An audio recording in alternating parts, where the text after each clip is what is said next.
Estuve con Bennett durante 4 años y comprometida por casi 2. Nos conocimos en la boda de un amigo, conectamos al instante y pensé que teníamos una relación bastante sólida. Él trabajaba como gerente de proyectos en una gran empresa donde su madre también trabajaba en recursos humanos. Y vivíamos juntos en su condominio en San Diego. Bennett viajaba a México por trabajo aproximadamente una vez al mes durante 5 a 7 días. Siempre decía lo mismo. Tenían proyectos importantes cerca de la Ciudad de México que requerían su supervisión. Su empresa sí tenía clientes internacionales, así que tenía sentido. Siempre regresaba con pequeños regalos para mí. Tequila, joyería artesanal, decoraciones de calaveras de azúcar que yo coleccionaba. Pensé que era dulce que siempre se acordara de mí durante sus estresantes viajes de trabajo. Otra cosa que debía haber cuestionado. Bennett era extraño con las redes sociales. No tenía Facebook ni Instagram, decía que valoraba su privacidad. Y cada vez que publicaba fotos de nosotros, me pedía que no etiquetara su nombre ni escribiera demasiados detalles. Decía que era porque su empresa trabajaba con contratos gubernamentales y eran estrictos con la presencia en línea de los empleados. De nuevo, era lo suficientemente plausible como para no cuestionarlo. La verdad comenzó a desenredarse después de que nos comprometimos. La madre de Bennett organizó una gran fiesta de compromiso para nosotros la primavera pasada. Invitó a muchas personas de su empresa, amigos que yo nunca había conocido, y algunos primos de Bennett que vivían a unas horas de distancia. Durante la fiesta escuché a uno de sus compañeros de trabajo hablando con otro, diciendo algo sobre los viajes de Bennett. Y luego ambos me miraron, y cambiaron de tema rápidamente cuando se dieron cuenta de que estaba cerca. Más tarde esa noche, el primo de Bennett, Brady, se emborrachó mucho y empezó a hablar conmigo mientras Bennett socializaba. Brady decía cosas raras como, «¿Entonces tú eres la novia americana?» Y que Bennett siempre quiso mantener sus opciones abiertas. Cuando le pregunté qué demonios quería decir, solo se rió y dijo, nada, solo bromas familiares. Le conté a Bennett al respecto más tarde, y se puso muy a la defensiva, diciendo que Brady era un alcohólico que siempre intentaba causar drama. Después de esa fiesta, comencé a prestar más atención. Noté que Bennett siempre llevaba la misma bolsa de cuero pequeña en sus viajes a México, y era extrañamente protector con ella. La desempacaba él mismo, ponía todo en la lavadora de inmediato, y me di cuenta de que nunca había visto realmente qué había dentro de esa bolsa. Una vez bromeé preguntándole si estaba traficando drogas, y se enojó de verdad, diciendo que no confiaba en él. Cuando Bennett se fue a su siguiente viaje de trabajo, hice algo de lo que no estoy orgullosa, pero gracias a Dios lo hice. Registré nuestro condominio. No estaba segura de qué estaba buscando, pero algo se sentía mal. En el escritorio de su oficina en casa, enterrado bajo garantías y facturas viejas, encontré un cargador para un teléfono Samsung, pero no para su iPhone. Bennett no tenía un Samsung. También encontré algunas facturas, de un banco mexicano y una tira de fotos de una cabina fotográfica, arrugada en la parte trasera del cajón. Tira de fotos mostraba a Bennett con el brazo alrededor, de una mujer latina muy guapa. Estaban haciendo caras tontas, besándose, viéndose como una pareja feliz. Seguí buscando y encontré un sobre con un recibo de un anillo de bodas que no era el mío. El recibo estaba en español, de una joyería en la Ciudad de México. Fechado aproximadamente 2 años después de que empezamos a salir, un año antes de que me propusiera matrimonio, tomé fotos de todo con mi teléfono y lo devolví exactamente como lo encontré. Consideré confrontarlo inmediatamente cuando regresara, pero algo me dijo que esperara y obtuviera más información. Si había estado viviendo una doble vida durante años, necesitaba entender toda la magnitud antes de hacer estallar todo. Cuando Bennett regresó de ese viaje, actué completamente normal mientras observaba cada uno de sus movimientos en secreto. Me trajo un hermoso tazón de cerámica pintado a mano, me besó como si todo estuviera bien y me habló de sus agotadoras reuniones. Sonreí y asentí mientras gritaba internamente. A la mañana siguiente, dejó su iPad en la encimera de la cocina mientras se duchaba. Nunca me había dado su contraseña, pero lo había visto introducirla suficientes veces como para descifrarla. Lo abrí, y ahí descubrí todo. Bennett tenía una cuenta completamente separada que nunca había visto. El nombre en ella era Bennett Álvarez. Había añadido un segundo apellido que ni siquiera sabía que tenía. Había mensajes entre él y alguien llamada Gabriela. Cientos de ellos, con cartas de amor, fotos y planes. Ahí descubrí que Gabriela no era su novia ni su amante. Era su esposa legal. Se habían casado en la Ciudad de México hace 3 años mientras ya estaba comprometido conmigo. Peor aún, en los mensajes a ella explicaba mi existencia, diciéndole que yo era su hermana con problemas mentales que no podía vivir de forma independiente, por lo que tenía que cuidarme a tiempo parcial en Estados Unidos. Les dijo que yo era inestable, delirante y que a veces confundía nuestra relación. Por eso no podía llevarla a Estados Unidos aún, porque podría tener un episodio. Los mensajes mostraban que había estado planeando mudarla a Estados Unidos una vez que aprobaran su visa. Tenían una línea de tiempo completa planeada. Mientras tanto, seguía posponiendo la fecha de nuestra boda, alegando que quería ahorrar más dinero primero o esperar una promoción. Pero lo que me destrozó. Gabriela estaba embarazada de 7 meses con su hijo. Había fotos de ultrasonidos en los mensajes. Habían estado intentando durante más de 1 año. Y ella daría a luz en 2 meses. Había estado construyendo un cuarto para el bebé en su apartamento en la Ciudad de México mientras simultáneamente planeaba una boda conmigo. El iPad sonó con una notificación de WhatsApp, y la abrí sin pensar. Era una conversación con Gabriela, donde ella acababa de enviar un video de su vientre embarazado, moviéndose mientras el bebé pateaba. Su mensaje decía, «Tu hija está bailando esta mañana. Te extrañamos mucho, mi amor. Solo 8 semanas hasta que la conozcas. Te amo». Tomé capturas de pantalla de todo. Los mensajes de WhatsApp, las fotos, los ultrasonidos, su certificado de matrimonio que había escaneado y guardado. Me envié todo por correo electrónico. Lo respaldé en mi almacenamiento en la nube, y luego puse el iPad exactamente donde lo había dejado. Necesitaba tiempo para procesar y planear mi próximo movimiento. Esto no era solo una infidelidad, era una doble vida calculada durante años con una esposa embarazada, y planes que no me incluían. excepto como una historia de cobertura, y me había pintado como una enferma mental para explicar mi existencia. Llamé al trabajo diciendo que estaba enferma por los siguientes 2 días mientras Bennett estaba en su oficina, alegando que tenía un virus estomacal. Realmente, estaba investigando todo lo que podía sobre la vida de Bennett en México, las leyes de matrimonio mexicanas y qué demonios iba a hacer a continuación. Fue entonces cuando encontré la cuenta de Instagram de Gabriela. No era privada. Había cientos de fotos de ella y Bennett juntos, en fiestas familiares, de vacaciones, en su boda. En su biografía, decía con orgullo: bebé en camino, junio de 2024. Pasé horas navegando por su perfil, viendo mi relación implosionar en tiempo real. Fotos de ellos construyendo el cuarto del bebé juntos durante su último viaje de trabajo. Fotos de su boda que ocurrió cuando Bennett me dijo que estaba en una conferencia en Denver, reuniones familiares donde lo presentaban como su esposo mientras yo estaba en casa, pensando que él estaba trabajando hasta tarde. La publicación más reciente era de hace 2 días. Mostraba a Bennett besando su vientre embarazado con el pie de foto. 2 meses más hasta que seamos 3. Tan bendecida de haber encontrado un esposo y padre tan increíble para nuestra pequeña. Estaba físicamente enferma, pero más que eso, estaba furiosa. No solo triste o con el corazón roto, enfurecida. Este hombre había robado años de mi vida, mientras construía una vida completamente separada con alguien más. Y le había dicho a ella que yo era su hermana delirante. Eso. Necesitaba tomar una decisión. ¿Confronto a Bennett de inmediato? ¿Contacto a Gabriela? ¿Solo desaparezco y dejo que se pregunte qué pasó? Cada opción parecía incompleta. Quería que ambos supieran qué tipo de hombre era realmente. Después de una cuidadosa consideración, decidí que mi venganza debía ser calculada y completa, sin una confrontación rápida de la que él pudiera salir con mentiras, sin una escapatoria fácil para él. Primer paso. Necesitaba contactar a Gabriela, pero no podía simplemente enviarle un mensaje diciendo: oye, tu esposo ha estado comprometido conmigo durante 2 años. Estaba embarazada de 7 meses. Necesitaba ser cuidadosa sobre cómo abordar esto. Además, ¿y si no me creía? ¿Y si pensaba que era exactamente lo que Bennett había descrito? ¿Una mujer delirante inventando historias? Necesitaba pruebas irrefutables y un plan que expusiera a Bennett completamente ante Gabriela, su familia, su lugar de trabajo, ante todos. Y necesitaba asegurarme de protegerme en el proceso. Pasé esa noche elaborando cuidadosamente mi estrategia. Tenía pruebas. Tenía rabia. Y no tenía nada más que perder. Bennett no tenía idea de lo que se le venía. Primera actualización. Pasé la mañana siguiente practicando exactamente qué decirle a Gabriela. Esto ya no era solo sobre mí. Esta pobre mujer estaba construyendo una familia con un hombre que había construido una elaborada red de mentiras.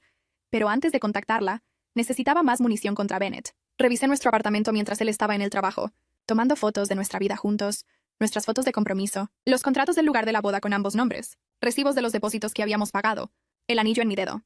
Encontré nuestras fotos de vacaciones, fotos de fiestas familiares, todo lo que demostraba que no éramos hermanos, sino una pareja planeando un futuro juntos. También hice algo que todavía me hace sentir como una completa badass. Fui a nuestro banco y retiré mi mitad de nuestros ahorros conjuntos. Unos $14,000. Habíamos estado ahorrando para nuestra boda y luna de miel, y no iba a dejar que usara mi dinero para construir su vida con alguien más. Abrí una nueva cuenta en un banco diferente. La cajera preguntó si todo estaba bien cuando cerré mi parte de la cuenta conjunta, y solo dije que estaba sorprendiendo a Bennett con un plan de consolidación financiera. Lo creyó completamente. Hice copias de nuestro contrato de arrendamiento que mostraba que vivíamos juntos como pareja, no como hermanos. Incluso encontré tarjetas de cumpleaños viejas que me había dado con mensajes como: a mi hermosa prometida, y no puedo esperar a llamarte mi esposa. Reuní todo lo que demostraba nuestra relación y sus mentiras. Luego vino la parte difícil: contactar a Gabriela. No podía simplemente enviarle un mensaje directo en Instagram. Si Bennett veía el mensaje primero, lo borraría y me bloquearía. Necesitaba enviarle un correo electrónico directamente. Después de buscar entre los mensajes de Bennett, encontré su dirección de correo electrónico personal que usaba para cosas distintas a comunicarse con él. Creé una nueva cuenta de correo electrónico específicamente para este propósito y redacté un mensaje. No quería parecer la otra mujer enojada ni sonar delirante. Exactamente lo que él le había dicho que era. Escribí algo simple: Gabriela, tengo información importante sobre Bennett que necesitas ver. Esto será difícil, pero mereces la verdad. Adjunté solo 3 cosas para empezar. Una foto reciente de Bennett y yo juntos en la fiesta de Navidad de su empresa hace 4 meses. Una copia de nuestro contrato de arrendamiento y una foto de mi anillo de compromiso con la fecha en que nos comprometimos. Le di mi número de teléfono y dije que tenía más pruebas si quería verlas, pero que entendía si necesitaba tiempo para procesar esto primero. Después de revisar todo 3 veces, envié el correo a las 11:43 de la mañana de un miércoles. Luego esperé. Esperaba esperar días, tal vez incluso semanas. Pensé que podría pensar que era una broma o que Bennett interceptaría el correo de alguna manera, pero a las 2:17 de la tarde, mi teléfono sonó desde un número internacional. Casi se me cae el maldito teléfono intentando contestar. Era Gabriela. Hablaba rápidamente en español, luego cambió al inglés cuando se dio cuenta de que no la entendía. Preguntó quién era realmente, si esto era una especie de broma enferma. Le conté todo. ¿Cuánto tiempo había estado con Bennett? Nuestro compromiso, nuestra situación de convivencia. Ella seguía interrumpiendo, haciendo preguntas específicas sobre Bennett. Su marca de nacimiento en el hombro, la cicatriz en la rodilla de un accidente de infancia, su comida favorita, los nombres de sus padres. Era surrealista, como si estuviéramos comparando notas sobre un libro que ambas habíamos leído. Solo que el libro era un hombre que ambas pensábamos que conocíamos. Con cada detalle que confirmaba, su voz se volvía más temblorosa. Pude notar el momento exacto en que aceptó la verdad. Se quedó completamente en silencio durante unos 10 segundos. Luego comenzó a sollozar. No eran lágrimas suaves, sino el tipo de llanto crudo y gutural que surge cuando toda tu realidad colapsa. Entre sollozos me dijo que Bennett debía volar la próxima semana para una cita médica. Iban a ver a su pequeña en un ultrasonido 3D por primera vez. Había estado preparando su apartamento, alistando todo para su visita. Le pregunté si quería más pruebas. Las quería. Le envié todo mientras seguíamos hablando por teléfono. Las fotos de compromiso, los contratos del lugar de la boda, las fotos de las fiestas familiares, nuestros mensajes de texto. Mientras recibía cada una, su llanto se transformó en otra cosa. Pura rabia. Comenzó a contarme sobre su vida. Cómo se conocieron hace 5 años cuando Bennett estaba en un viaje de negocios genuino a la Ciudad de México. Cómo la persiguió. Le dijo que se había enamorado a primera vista. Cómo organizó su trabajo para incluir viajes regulares a México para verla. Se casaron hace 3 años en una pequeña ceremonia con su familia. Su hermano inicialmente sospechó de este estadounidense, que solo podía visitar periódicamente. Pero Bennett había encantado a todos. Luego me contó la historia que él le había vendido sobre mí. Según Bennett, yo era su hermana menor con problemas, que sufría de trastorno bipolar y delirios. Afirmó que a veces creía que estábamos en una relación y que tenía que seguirme la corriente para mantenerme estable. Dijo que estaba trabajando en conseguirme atención adecuada para eventualmente poder llevarla a Estados Unidos. Pero que era complicado debido a mi condición. Estaba furiosa. Usar una enfermedad mental como historia de cobertura, hacerme sonar inestable y delirante. Era más que cruel para ambas. La conversación duró casi 3 horas. Gabriela era ferozmente inteligente y práctica a pesar de su estado emocional. Me preguntó si ya había confrontado a Bennett. Cuando dije que no, sugirió algo que no había considerado. Coordinemos, dijo. No le demos ninguna advertencia. Asegurémonos de que no pueda salir de esto o crear más mentiras. Quería volar a San Diego con su hermano y confrontar a Bennett juntos cara a cara. Y sabía exactamente dónde hacerlo. En su lugar de trabajo, donde su madre y colegas serían testigos de todo. Parte de mí estaba preocupada por el estrés que esto podría causarle a su embarazo. Pero Gabriela me aseguró que su médico había dicho que estaba autorizada para viajar y que su embarazo había sido saludable y sin complicaciones. Además, su hermano estaría con ella para apoyarla. Hicimos un plan. Ella volaría con su hermano Raone en 3 días. No le dijo a Bennett que venía. En cambio, actuó normal en sus conversaciones, diciéndole que no podía esperar a su visita la próxima semana. Mientras tanto, yo seguiría actuando como si todo estuviera bien con Bennett en casa. Esos 3 días fueron los más difíciles de mi vida. Dormir junto a él, hacer charlas triviales durante la cena, despedirlo con un beso por las mañanas. Todo mientras sabía exactamente qué tipo de monstruo era realmente. No tenía idea de que había hablado con Gabriela o que sabía algo. Una vez, incluso recibió una llamada de ella mientras veíamos televisión. Y lo vi salir a otra habitación, bajar la voz y decirle que la extrañaba y que no podía esperar a verla a ella y al bebé. Tuve que clavarme las uñas en las palmas para no gritar. La noche antes de que llegara Gabriela, la madre de Bennett, Nicole, me llamó. Solo una revisión normal sobre los planes de la boda. Preguntó si ya habíamos fijado una fecha. Habló sobre opciones de lugares. Mencionó que había estado buscando vestidos de madre del novio. Toda la conversación se sintió como si estuviera en la dimensión desconocida. ¿Sabía ella sobre Gabriela? ¿Era parte de este engaño? No podía decirlo, pero mantuve la conversación breve, diciendo que no me sentía bien. Después de la llamada, colapsé. El estrés de mantener esta farsa me estaba devorando viva. Le envié un mensaje a mi mejor amiga, Amanda, preguntándole si podía quedarme con ella después de que todo explotara. No le dije por qué, solo que estaba dejando a Bennett y lo explicaría después. Esa noche, mientras Bennett dormía, empaqué silenciosamente una bolsa pequeña con mis documentos esenciales, algo de ropa y artículos personales irreemplazables. Luego la escondí en el maletero de mi coche. A la mañana siguiente, Gabriela me envió un mensaje diciendo que su vuelo había aterrizado. Ella y Raone se habían registrado en su hotel, y me encontrarían en la cafetería frente a la oficina de Bennett a la 1:00 p.m. Bennett no tenía idea de que todo su mundo estaba a punto de implosionar. Llamé al trabajo diciendo que estaba enferma otra vez, alegando que mi virus estomacal había empeorado. Bennett se fue al trabajo como cualquier día normal, besándome al despedirse y recordándome que me mantuviera hidratada. La normalidad casual de eso me dieron ganas de vomitar. Pasé la mañana finalizando mis preparativos. Retiré el resto de mi dinero personal de nuestra otra cuenta compartida. Hice copias de todas las pruebas y las organicé en 3 carpetas, una para mí, una para Gabriela y una que presentaríamos a la madre de Bennett en recursos humanos. También llamé al lugar de la boda y al fotógrafo para cancelar nuestros arreglos, citando circunstancias imprevistas. Perdería los depósitos, pero no me importaba. A las 12:30 manejé hasta la cafetería cerca de la oficina de Bennett. Mis manos temblaban tanto que apenas podía estacionar. Me senté en una mesa en la esquina, pedí un café que no podía beber, mirando la puerta. Entraron. Gabriela era exactamente como aparecía en las fotos. Hermosa, con cabello largo y oscuro y un embarazo muy visible. Raone era alto y de aspecto serio, protector con su hermana. En el momento en que Gabriela me vio en persona, sus ojos se llenaron de lágrimas. No nos abrazamos ni nos dimos la mano. ¿Qué protocolo social existe para conocer a la esposa secreta de tu prometido? En cambio, se sentó frente a mí, puso las manos en su vientre y dijo simplemente, «Gracias por encontrarme. Gracias por decirme la verdad». Repasamos nuestro plan una última vez. La empresa de Bennett ocupaba 3 pisos de un edificio de oficinas en el centro. Los visitantes tenían que registrarse en seguridad, pero la madre de Bennett, Nicole, trabajaba en recursos humanos en el primer piso. Nuestro plan era pedir por ella directamente, mostrarle nuestras pruebas y solicitar que trajera a Bennett a la sala de conferencias. Queríamos testigos, pero también no queríamos crear una escena que causara estrés innecesario a Gabriela. Cuando llegamos al mostrador de recepción, pedí por Nicole, diciendo que era una emergencia familiar con respecto a Bennett. La recepcionista llamó y minutos después, Nicole apareció, su rostro preocupado hasta que me vio. Luego sonrió, confundida sobre por qué estaba allí con una mujer muy embarazada y un hombre de aspecto serio. Presenté a Gabriela como la esposa de Bennett. Nicole se rió pensando que era una broma. Le entregué la carpeta de pruebas. La abrió, todavía sonriendo, hasta que vio el certificado de matrimonio. Su rostro se quedó completamente en blanco mientras hojeaba las fotos, la documentación la prueba de la doble vida de su hijo. Nicole no dijo una palabra. Solo tomó el teléfono de recepción y pidió que enviaran a Bennett a la sala de conferencias de inmediato. Luego nos llevó por un pasillo. Nos sentamos en silencio en la sala de conferencias. Nicole parecía haber envejecido 10 años en 10 minutos.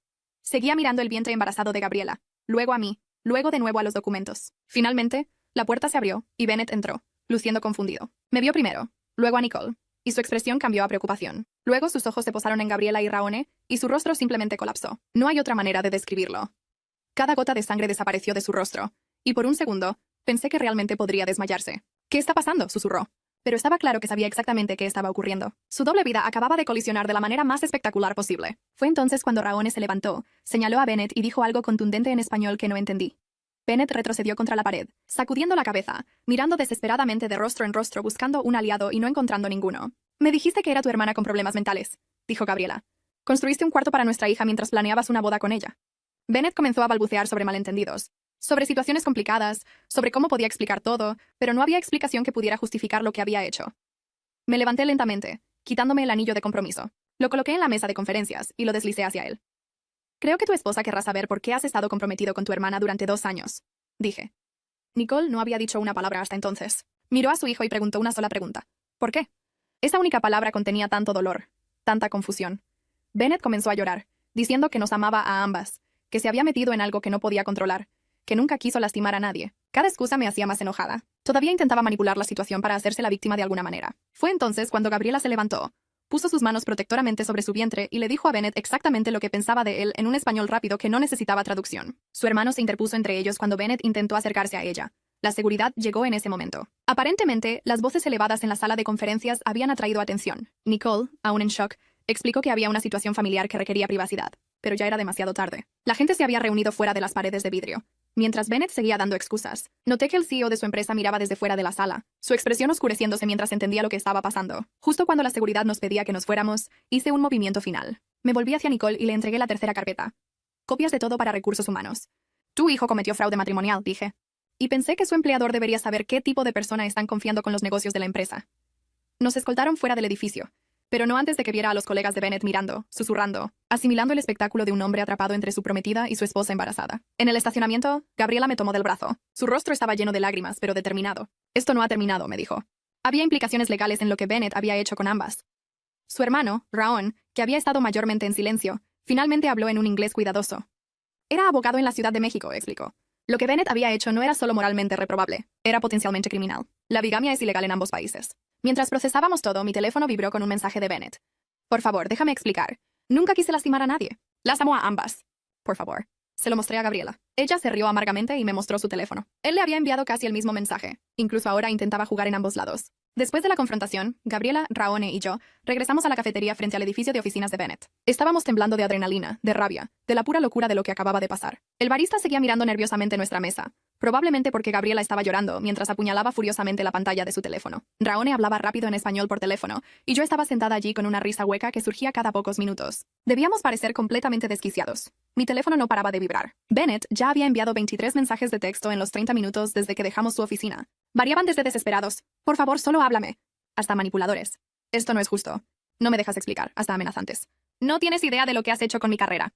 Se los mostré a Gabriela, quien solo puso los ojos en blanco y giró su teléfono para mostrarme los mensajes casi idénticos en español que él le estaba enviando. Raone levantó la vista de su llamada y nos dijo que había estado hablando con un colega especializado en derecho familiar internacional. La situación era complicada porque los matrimonios cruzaban fronteras internacionales. Pero una cosa estaba clara. Bennett había cometido bigamia, lo cual es ilegal tanto en Estados Unidos como en México. Si queríamos emprender acciones legales, podíamos hacerlo. Mientras discutíamos esto, Nicole, la madre de Bennett, entró en la cafetería. Casi no la reconocí. Parecía completamente destruida. Preguntó si podía unirse a nosotras, y cuando Gabriela asintió, se sentó pesadamente en la silla vacía. Nicole no dio rodeos. Nos dijo que Bennett había sido escoltado fuera del edificio y puesto en licencia administrativa inmediata, pendiente de una investigación. Su jefe estaba furioso, no solo por el escándalo personal, sino porque Bennett había estado falsificando sus informes de viaje. Esos viajes a México no eran todos por negocios. Había estado cobrando a la empresa por vuelos y hoteles mientras llevaba su doble vida. Eso era motivo de despido. Luego Nicole hizo algo que no esperaba. Comenzó a disculparse con ambas. Entre lágrimas, admitió que había tenido sospechas de que algo no estaba bien con el comportamiento de Bennett, pero se había convencido de que estaba siendo paranoica. Gabriela extendió la mano y tomó la mano de Nicole. Ese simple gesto me rompió. Aquí estaba esta mujer muy embarazada cuya vida acababa de ser destrozada, consolando a la madre del hombre que la había traicionado. Fue algo hermoso y desgarrador a la vez. Nicole pidió ver una foto del ultrasonido. Cuando Gabriela se la mostró, Nicole se cubrió la boca y comenzó a llorar de nuevo. Voy a ser abuela, seguía diciendo. Ni siquiera lo sabía. Luego Nicole se volvió hacia mí. Dijo que entendía si nunca quería volver a hablar con nadie de su familia, pero esperaba que algún día pudiera perdonarla por no haber visto lo que su hijo estaba haciendo. Le dije que no había nada que perdonar. Bennett nos había engañado a todas. Sus mentiras no eran responsabilidad de ella. La conversación cambió a asuntos prácticos. Les dije que ya había trasladado mis pertenencias esenciales al lugar de mi amiga Amanda y que recogería el resto cuando Bennett no estuviera en casa. Gabriela explicó que necesitaba regresar a la Ciudad de México mañana. Su médico no quería que viajara demasiado cerca de su fecha de parto. Raone dijo que se quedaría un día más para ayudarme si lo necesitaba. Mientras hablábamos, Bennett llamó al teléfono de Nicole. Ella contestó, poniéndolo en altavoz sin decírselo. Bennett estaba frenético, suplicando a su madre que lo ayudara a arreglar esto, diciendo que toda su vida se estaba desmoronando. La respuesta de Nicole fue gélida. Le dijo que él mismo había creado la situación y ahora enfrentaría las consecuencias. Dijo que lo había criado mejor que esto y que estaba avergonzada. Luego colgó. Mi teléfono vibró con una notificación. Era un correo electrónico de Bennett con el asunto «Por favor, lee». ¿Puedo explicar todo? Lo abrí y lo leí en voz alta al grupo. Era un desastre divagante y autocompasivo, sobre cómo nunca quiso que las cosas llegaran tan lejos. Cómo nos amaba a ambas de maneras diferentes. Cómo se había enredado en mentiras que se salieron de control. El correo terminaba con él pidiéndome una oportunidad para explicar en persona, solo, sin todo el drama y el público. Para ese momento ya era temprano en la noche. Intercambiamos información de contacto y hicimos planes para mantenernos en contacto. Nicole nos abrazó a ambas antes de irse, prometiendo apoyar a Gabriela de cualquier manera que pudiera, sin importar lo que pasara con Bennett. Raone ayudó a Gabriela a subir a su coche de alquiler y yo me dirigí al apartamento de Amanda, emocionalmente agotada. Le conté a Amanda lo básico por mensaje de texto, pero cuando llegué a su casa, colapsé completamente y le conté todo. Estaba horrorizada. Siguió diciendo que siempre pensó que Bennett era demasiado bueno para ser verdad, pero nunca imaginó esto. Me ayudó a desempacar mi bolsa de emergencia y a preparar su habitación de huéspedes. Luego pidió comida para llevar ya que ninguna tenía energía para cocinar. Mientras comíamos, recibí una llamada del primo de Bennett, Brady, el borracho de la fiesta de compromiso que había hecho esos comentarios raros. Dijo que había oído lo que pasó de otro miembro de la familia y quería que supiera que intentó advertirme de la única manera que pudo sin romper una promesa al padre de Bennett. Aparentemente, esta no era la primera doble vida de Bennett. Brady explicó que años atrás, antes de que lo conociera, Bennett había hecho algo similar con mujeres en Los Ángeles y San Francisco.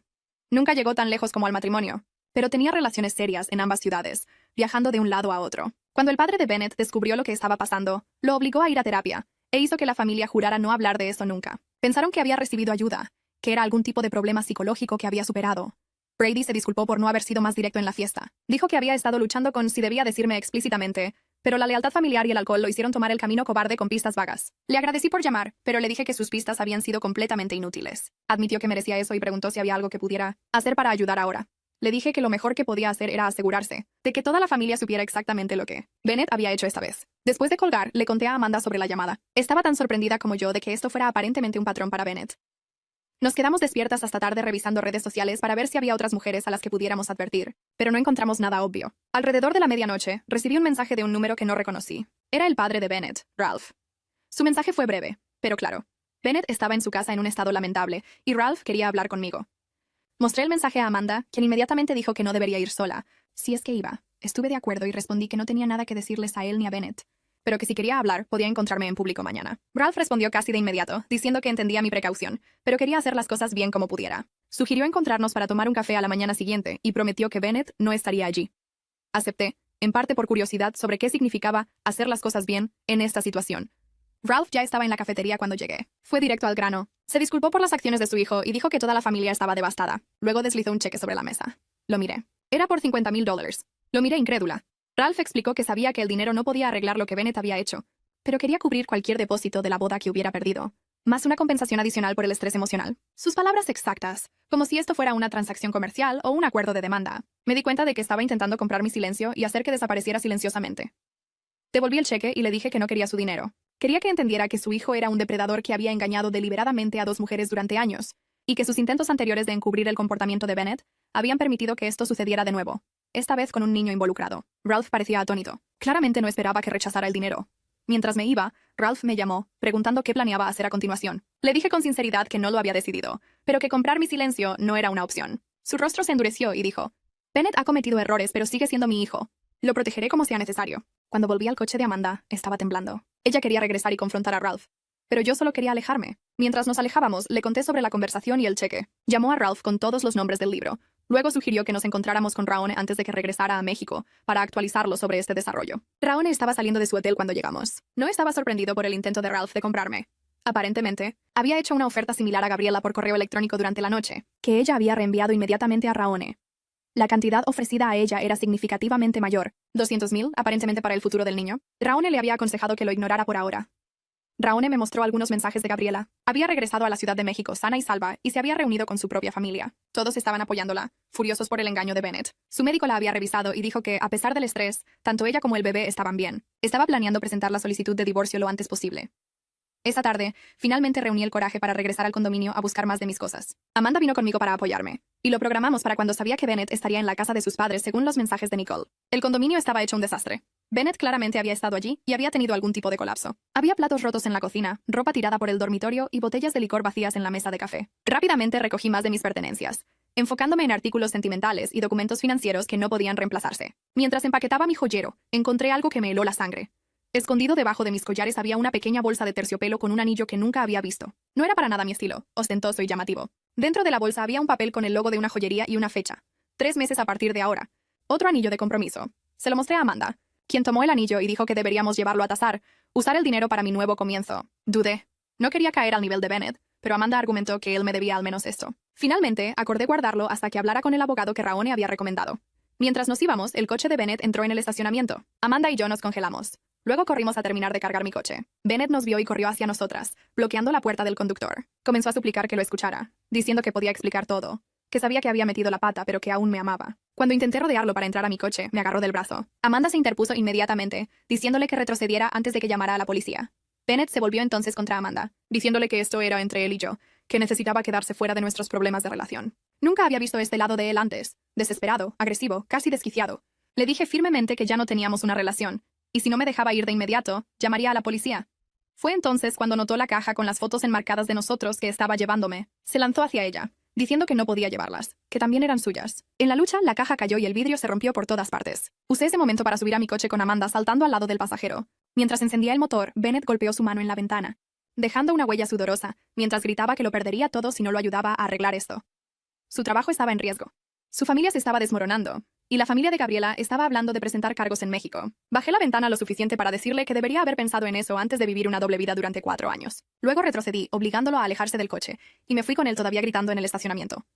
Esa noche me comuniqué con Gabriela por mensaje. Me envió una foto de ella rodeada de su familia, luciendo agotada pero apoyada. Me dijo que Bennett había estado llamando sin parar a la casa de sus padres hasta que bloquearon su número. Ahora le estaba enviando correos electrónicos cada hora, alternando entre disculpas, excusas y súplicas sobre querer ser parte de la vida de su hija.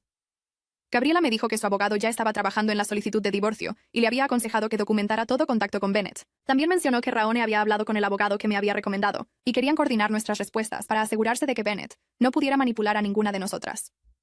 Mientras enviaba mensajes con Gabriela, Bennett de alguna manera descubrió que me estaba quedando con Amanda. Apareció en el edificio de apartamentos de Amanda alrededor de la medianoche, tocando todos los timbres hasta que alguien lo dejó entrar. Golpeó la puerta de Amanda, despertando no solo a nosotras, sino a varios vecinos. Amanda llamó a la seguridad del edificio, quienes lo sacaron de la propiedad con una advertencia de que llamarían a la policía la próxima vez.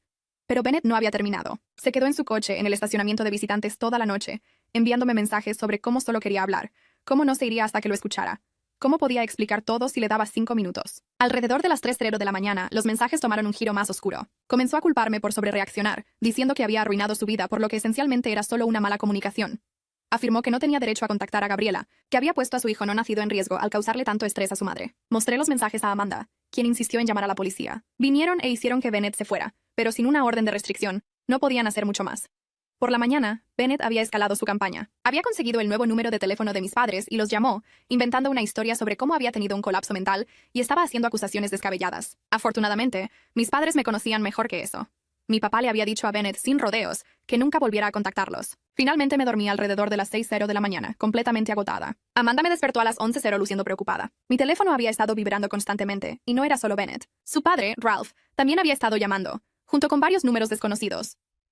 Revisé mis mensajes de voz para encontrar que Ralph había dejado 5 mensajes, cada uno más amenazante que el anterior. Comenzó con ofertas de dinero nuevamente. Luego pasó a advertencias veladas sobre hacer las cosas difíciles para todos los involucrados. El mensaje final fue claro. Retrocede, deja de hablar con Gabriela y firma un acuerdo de confidencialidad que había hecho redactar.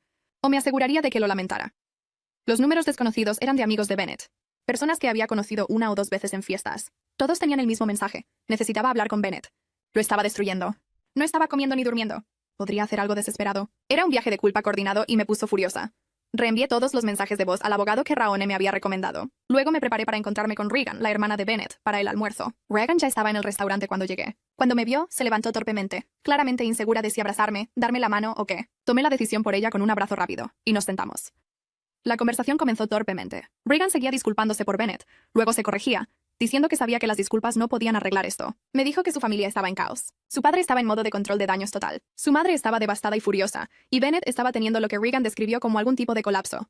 Luego Regan me dijo algo que hizo que todo encajara. Mientras crecía, Bennett siempre creaba mentiras elaboradas y versiones alternativas de sí mismo. Le contaba a diferentes grupos de amigos, historias completamente diferentes sobre su vida, sus intereses, incluso sus vacaciones de verano. Cuando lo descubrían, siempre tenía explicaciones perfectamente razonables que de alguna manera hacían que todos se sintieran mal por dudar de él. Sus padres lo llevaron a terapeutas cuando era adolescente, pero Bennett era encantador e inteligente. Podía convencer al terapeuta de que sus padres estaban exagerando sobre el comportamiento normal de un adolescente. Para cuando llegó a la universidad, habían renunciado a intentar abordarlo, esperando que lo superara. Regan comenzó a llorar mientras admitía que había visto señales del engaño de Bennett conmigo, pero se había convencido de que no era su lugar interferir. Extendí la mano y tomé su mano. Le dije que esto no era su culpa y que Bennett claramente era muy hábil en la manipulación. Ella apretó mi mano y dijo que siempre había querido tenerme como cuñada, y estaba desconsolada por todo, incluyendo la sobrina de la que acababa de enterarse. Mientras hablábamos, noté a un hombre observándonos desde la barra. Me tomó un momento reconocerlo. Era Clyde, uno de los amigos más cercanos de Bennett de la universidad. Cuando vio que lo noté, rápidamente desvió la mirada y fingió estar muy interesado en su teléfono. Me di cuenta con una sensación de hundimiento que Bennett todavía me estaba vigilando, usando a sus amigos para rastrear mis movimientos e informar. Se lo señalé a Regan, quien parecía mortificada. Inmediatamente se levantó, caminó hacia Clyde y lo enfrentó lo suficientemente alto como para que varias mesas cercanas giraran a mirar. Clyde balbuceó algo sobre estar allí por casualidad, pero Regan no lo aceptó. Le dijo que era patético por ayudar a Bennett a acecharme y que necesitaba irse de inmediato o haría una escena que no olvidaría. Clyde salió sigilosamente y Regan regresó a la mesa, disculpándose por el comportamiento de su hermano. Eso reforzó que estaba siendo genuina conmigo. Cuando terminó el almuerzo, Regan preguntó si consideraría reunirme con sus padres, ambos, para discutir todo. Inmediatamente sospeché, dado los mensajes de voz amenazantes de Ralph. Regan me aseguró que no era una trampa. Su madre había insistido en ello y estaba obligando a Ralph a cooperar. Pensaba que necesitaban escuchar directamente de mí lo que Bennett había hecho sin filtros ni minimizaciones. Le dije que lo pensaría y lo discutiría con mi abogado primero. Mientras salíamos del restaurante, mi teléfono sonó con un número internacional. Era Gabriela y estaba en pánico. Bennett, de alguna manera, había convencido a la seguridad del edificio de sus padres en la Ciudad de México y estaba fuera de su apartamento, negándose a irse hasta que hablara con él. Su familia había llamado a la policía, pero Bennett estaba haciendo una escena, gritando sobre sus derechos como padre del bebé. Gabriela estaba aterrorizada y preguntó si conocía a alguien que pudiera controlar a Bennett desde el lado de Estados Unidos. Inmediatamente llamé a Nicole, quien contestó al primer timbre. Cuando le conté lo que estaba pasando, se quedó mortalmente callada. Luego dijo que lo manejaría. 10 minutos después, Gabriela me envió un mensaje diciendo que Bennett había recibido una llamada y se fue abruptamente. Nicole aparentemente había amenazado con cortarlo financiera y legalmente si no dejaba a Gabriela en paz de inmediato. Esa noche, me reuní con el abogado que Raone había recomendado. Revisó todos los mensajes, amenazas y acoso de Bennett y su padre. Me aconsejó solicitar una orden de restricción de inmediato y documentó todo para posibles acciones legales futuras. También me advirtió que los problemas legales transfronterizos podían complicarse, pero que coordinaría con Raone para asegurarse de que tanto Gabriela como yo estuviéramos protegidas.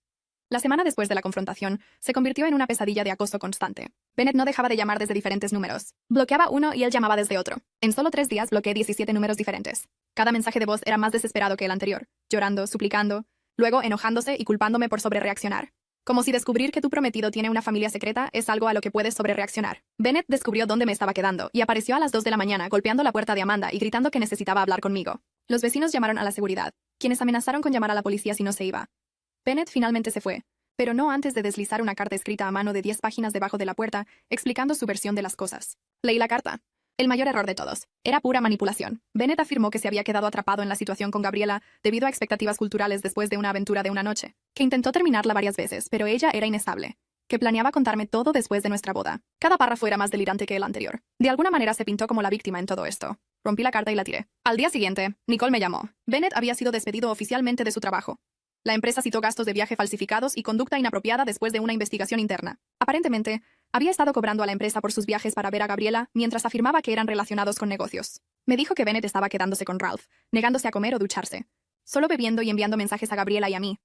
Obtuve una orden de restricción después de que apareció en mi lugar de trabajo, causando una escena que terminó con la seguridad escoltándolo fuera.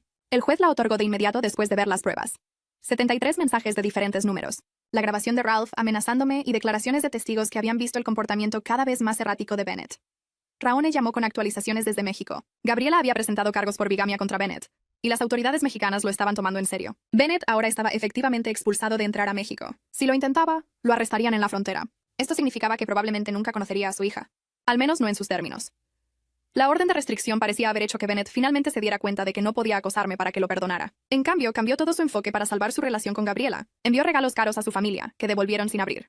Intentó contactar con la oficina de su médico, afirmando que necesitaba actualizaciones sobre su hijo. Ellos lo detuvieron de inmediato después de que Gabriela les advirtió. Unas 6 semanas después de la confrontación, Gabriela entró en trabajo de parto prematuro. Nicole voló a la Ciudad de México para estar con ella, con la bendición de Gabriela. Bennett intentó ir también, pero fue detenido en el aeropuerto cuando su pasaporte fue señalado. Terminó teniendo un colapso total en la terminal, que alguien grabó y publicó en línea. El video lo mostraba gritando sobre sus derechos como padre, mientras la seguridad lo retenía de subir a un vuelo que no se le permitía tomar. 2 días después, la hija de Gabriela nació sana a pesar de llegar unas semanas antes. Me envió una foto con un mensaje simple. Gracias por salvarnos.